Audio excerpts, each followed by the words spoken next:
Hello everyone, I'm Arena International Master and FIDE instructor Rishikesh Chavan. Welcome to my YouTube channel. Today in Chess Made Simple, we are going to see the second part of the wrong bishop.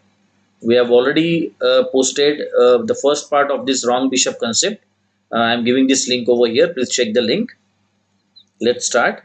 Uh, what is wrong bishop? Let me revise. If there is a rook file passed pawn, then the queening square, if the queening square is white, then the winning or the attacking king must have same color bishop.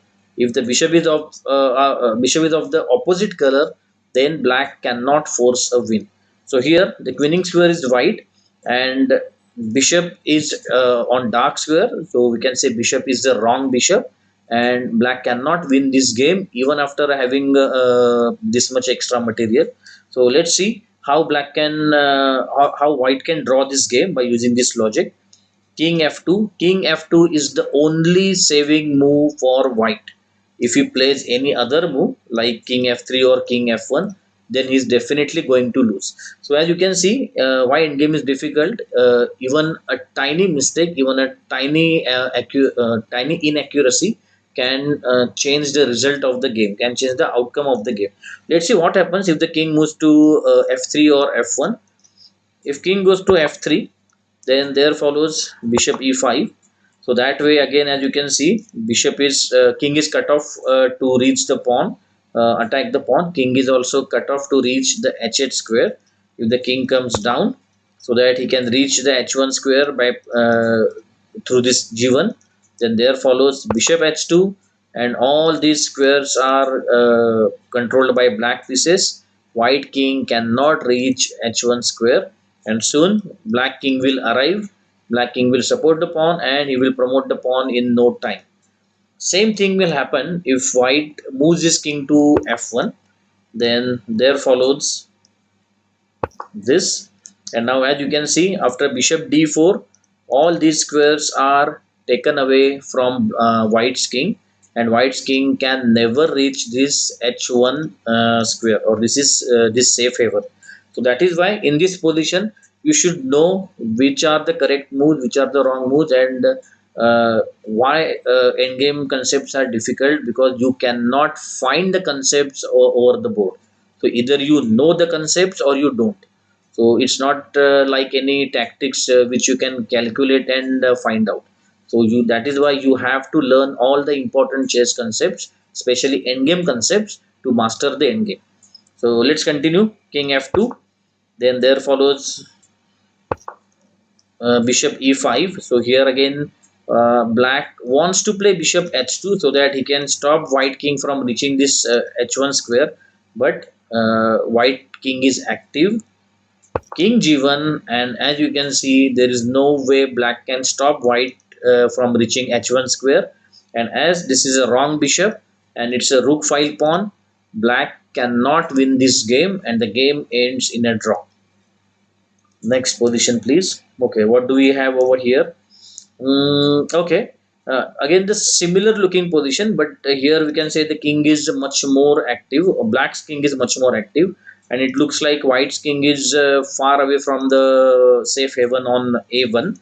So, and this is a rook file passer, and to add to that, bishop is the wrong bishop. The queening square is dark, and the bishop is of white square. Let's see how white can draw this game. So he continues with king c1. Now again, king c1 is the only saving move. If he plays something else, so for example, if he moves his king to c3 or c1, then white will lose this game. How? Let's see. If he goes to c3, then there follows bishop b1, and again, as you can see, there is no way white king can reach this a1 square. All the squares are cut off. So king c3 is a blunder. What if he plays king c1? So after king c1, there follows king b3. Again, as you can see, all these squares are taken away from white's king. White's king cannot reach a1, and he will have to move back. So maybe he will play something like king d2.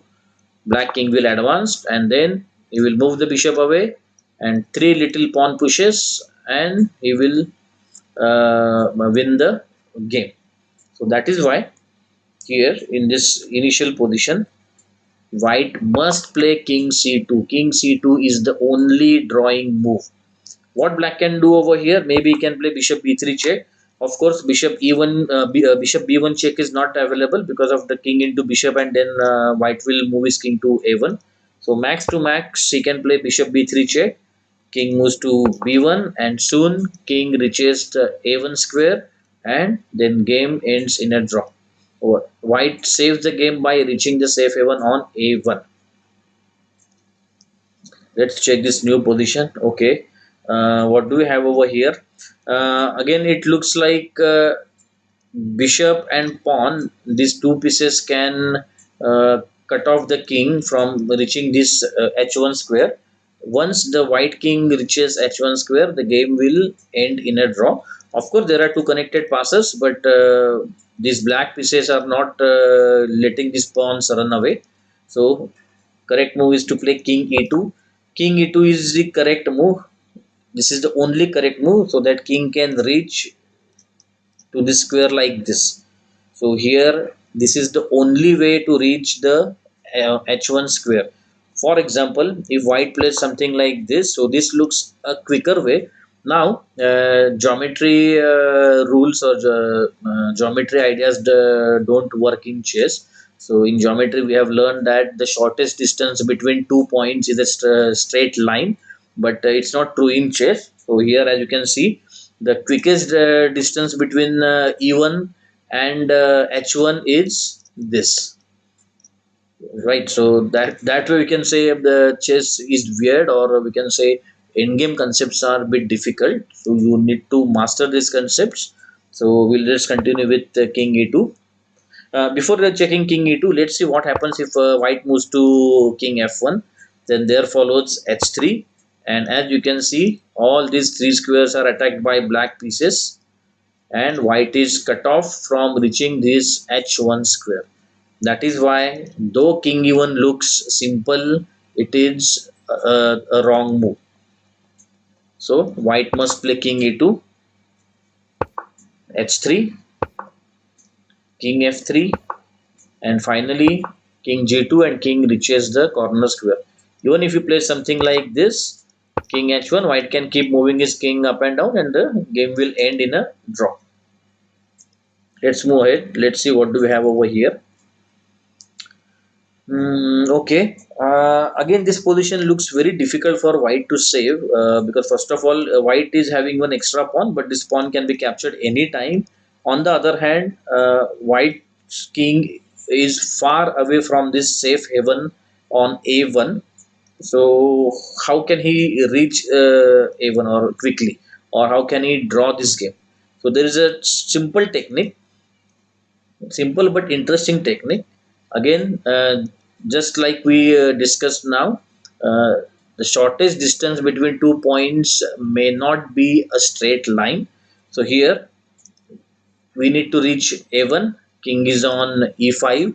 So it looks like the shortest distance to reach this point is this line, but this won't work, because if he tries playing king d4, then he will definitely lose the game. After a4, king c3, a3, and suddenly white will realize that he cannot progress further. All the squares are covered by black pieces, and white cannot reach this a1 safe square. So that is why here we need to move the king from this line, so that we can reach this h1. Again, this looks totally insane. It looks like king is going to take much more time, much more moves to reach the a1 square, but this is the only correct way, only quickest way to reach a1. This now, after the king d6, what exactly is white threatening? So it looks like black can simply keep pushing the pawn ahead. King can never catch the pawn, because if you know the rule of square, we'll be getting all these concepts like rule of squares, opposition, and all in our future videos. So if you know the rule of square, then you should know that white's king or the defending king must be inside this square, then only he can catch the pawn. but in this case king is outside the square, so it looks like pawn can run away and get promoted. But there is another threat for white. If black pushes the pawn ahead, white plays king c7, and there is a quick checkmate happening on the other side of the board. So maybe a3, pawn promotion, check, king to a6, and finally queen b6 mate. That is why after king d6, black must stop this pawn. Black must capture this pawn, or else he will lose the game. And will use this little time. We'll use this defensive move, and we'll move the king towards pawn. And that way, a4, king b4, and king reaches the a1 square without any problem.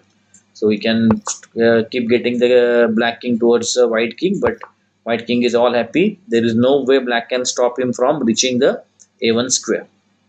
Let's move ahead. Okay.